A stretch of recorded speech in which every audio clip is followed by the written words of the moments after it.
Au nom du Père et du Fils et du Saint-Esprit. Amen.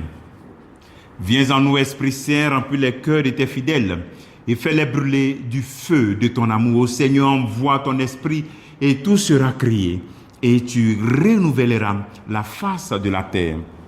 Bien-aimés dans le Christ, nous sommes aujourd'hui mercredi 4 février et la parole de Dieu qui nous est proposée est de Marc chapitre 6, versets 1 à 6.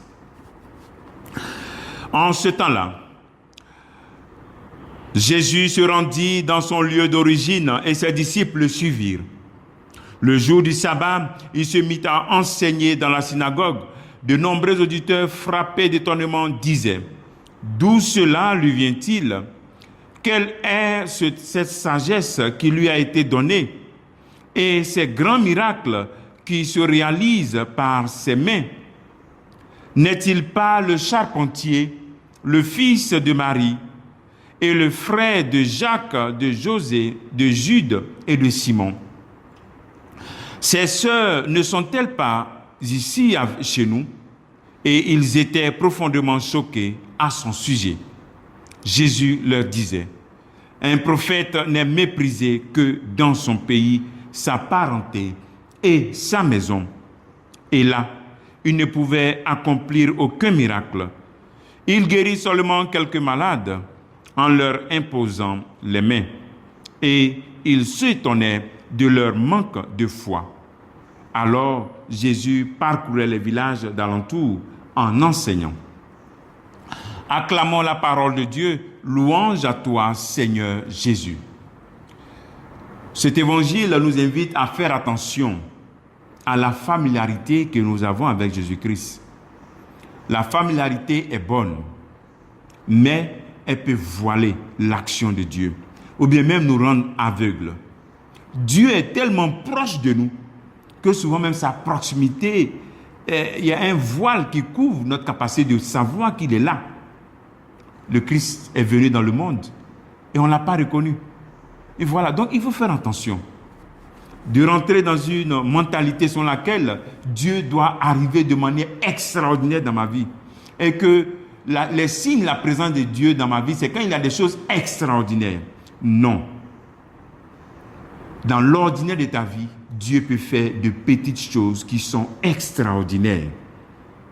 Donc cette familiarité peut devenir un obstacle pour qu'on puisse découvrir l'action extraordinaire de Dieu dans notre vie si on se limite à ce qu'on a appris, à ce qu'on a entendu, sans toutefois chercher à faire notre propre expérience de Jésus-Christ, expérimenter des choses, faire notre propre expérience. Voilà comment on peut sortir, on peut faire notre familiarité un moment d'intimité. La familiarité devient intimité. Sur la familiarité, de la connaissance de ce que j'ai entendu, de suivre les gens, faire ce que tout le monde fait, sans toutefois chercher à faire sa propre expérience. Sans ce type de familiarité nous conduit à avoir des voiles et on est aveugle. Donc c'est un appel à vivre chaque jour en accueillant l'extraordinaire action de Dieu dans ma vie. Dieu même chaque jour. Dans les petites choses, Dieu agit. On est tellement habitué qu'on ne voit pas que dans les petites choses, Dieu agit. Mon pouce est un signe de l'amour de Dieu. Je vois est un signe de l'amour de Dieu. Je parle, je sens. Donc, il faut savoir bénir Dieu pour toutes ces petites choses. Et le troisième appel, sortir de l'incrédulité.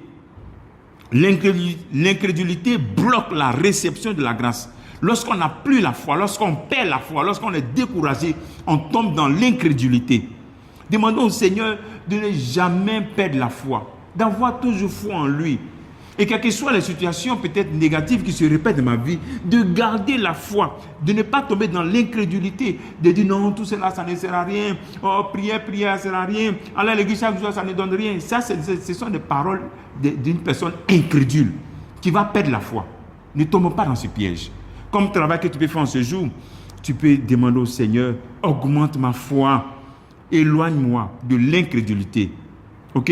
Et ensuite, deuxième travail, il faut essayer de voir Jésus dans les petites choses de ta vie de chaque jour. Que Dieu te bénisse. Au nom du Père et du Fils et du Saint-Esprit. Amen.